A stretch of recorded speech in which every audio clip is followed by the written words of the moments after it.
is right. Don't forget, the 3 minutes pitch, 2 minutes feedback, Okay. all of that. Good? So do you speak? Say something.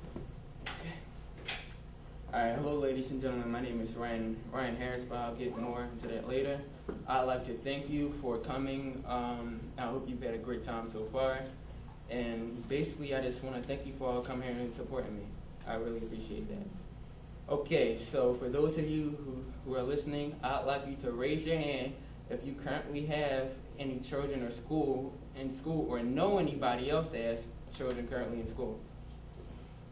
Okay, a lot. Okay, now I want to ask you if, do you know if they currently have a music program or a music class in their school? You do?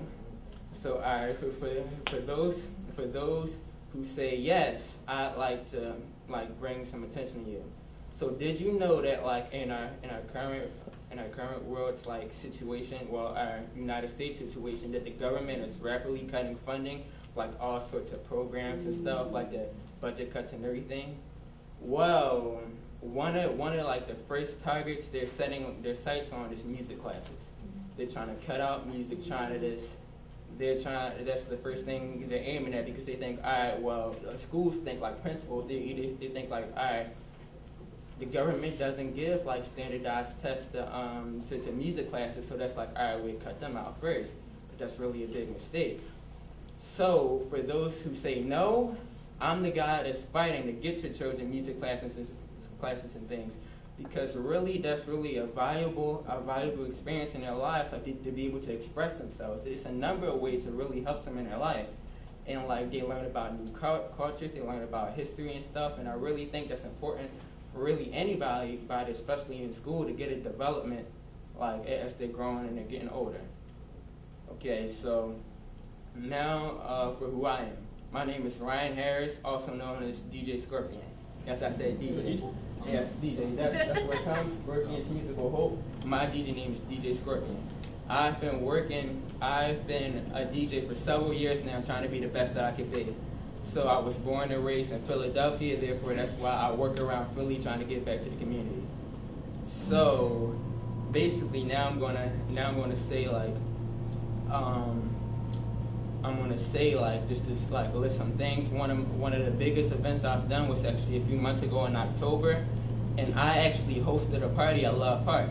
Well, what this party was for, it was celebrating all the after-school programs around Philadelphia. It was called, I believe, Lights Out After School, I believe. But it was celebrating all the after-school programs around Philly. And I was really, really, really extremely proud to be DJing this event, because it really meant a lot to me, because I know I had my own after-school program. It's actually a hoodie I got on now, CMAC, and y'all can see I go to this every single day. And what I learned, that's how I actually learned how to DJ from this program, CMAC, from my teacher Kevin, and I'm eternally grateful for him, because he's really taught me everything I know. He just took the time to help me. But basically, the reason that I found this event so important is because the mayor of Philadelphia, Michael Nutter, he actually attended this event. I got to meet him in person. I got to talk and speak with him and stuff, and he liked the stuff I was doing. So that's why I think that was one of the biggest events I've done so far.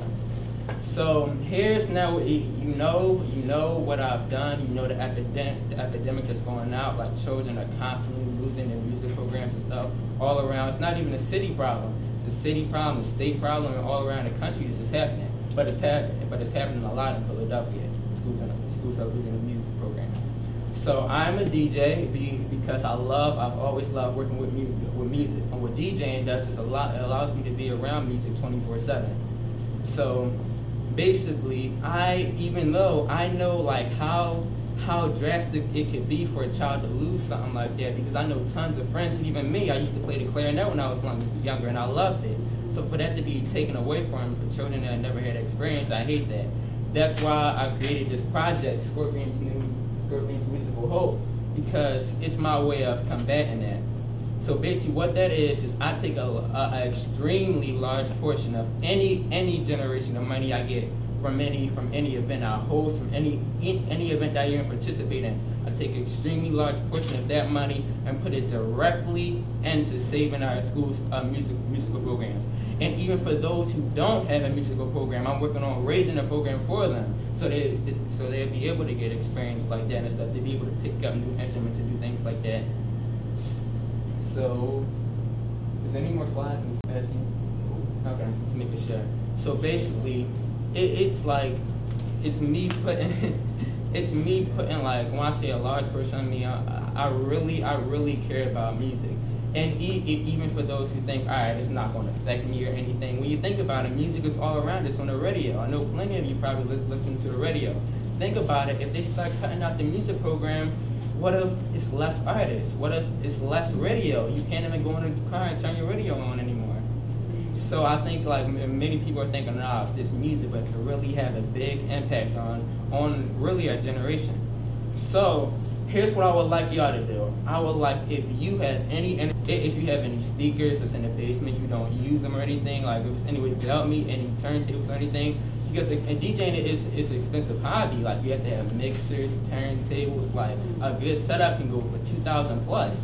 So really, the setup that I have at my house, it really is small. Like I'm able to practice and stuff, but it's very lackluster. So right now, in order to do any work or something, I have to use my boss's, Kevin's equipment and stuff in order to really like get a good event going. So that's why it would be extremely helpful if anybody could sit down, donate equipment, and give equipment they're not using or anything, or just talk. All right, I'm finishing up now. So just getting Hey, like. past your 5 minutes. Huh? So you want to get their feedback because you over I'm 6 sorry. minutes. Okay, I want to. So that's basically it. I'm trying to raise money for schools all around the city of Philadelphia. Clap it up.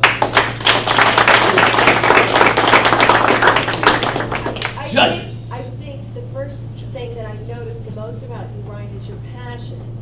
And that's maybe why you went a little long. Yeah. But as an entrepreneur, especially a social entrepreneur, which is what you are, you have to have that passion. So I commend you.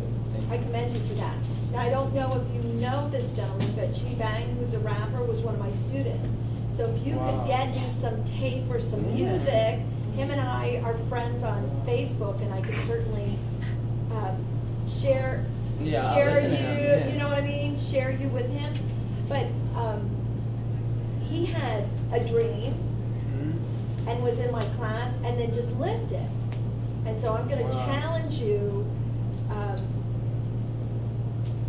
to embrace your passion like you have. But I have one thought for you. Have you ever heard of the shoe company called Tom's Shoes, T-O-M-S Shoes?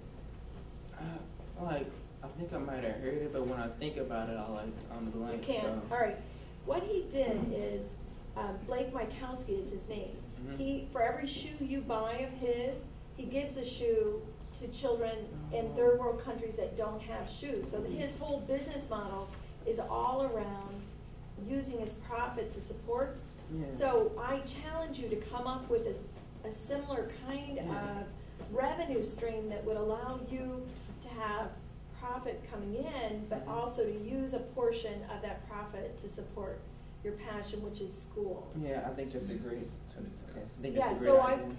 So when you get home, look up Tom. I love helping people. That's like my main goal in life. Donate to others. But you have to create an ability for a revenue stream that allows that charity. If it's straight charity, it's harder to maintain. Yeah, I really like that idea. I think that Tom's Shoes is a good model. Do some research on that and figure out how their business model works specifically. I think you could, and I think you want to be specific about the outcomes that you want to make. Helping music in general is not specific enough. You need to tie it to an actionable, an action. So what I would say is maybe you could say something like, we're throwing a party and everyone comes out of this party, we're going to buy this school X number of instruments, or we're going to buy, this party is for this organization, we're going to get them the speakers they need, like everyone come out and support it. And I think the key for this to work, I think it's a great idea.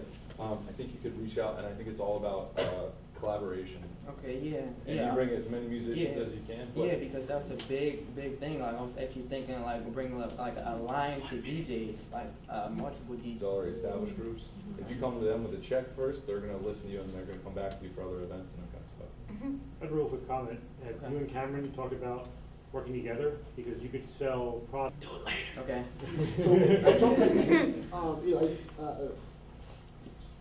I started my business based off of they're starting their business because they want to make money, right? Some people start businesses because they want to have an awesome product. They want to do a great job for the people that they're working with, right? So there's a story there. And I think a lot of people like to support entrepreneurs who are like, not only am I going to make some money in the process, but here's what I'm doing. You already have and it just comes off and it just feels very real coming from you, that this is what you want to do, right? And I think one of the most interesting things is that you should never lose that. Because I started my business because my boss wouldn't let me leave work early to volunteer and work with sick kids at CHOP. And I started that business off out of my home. And now I employ 42 people, and our company is going to be over $5 million this year in revenue. And it all started from trying to do good for someone else. And that, I think, as long as that continues to come through, don't lose that. Find a way to tweak the model to then help you grow and achieve your objectives. But it's definitely doable. I love that real feel coming from you, that you really love what you're doing. That's great.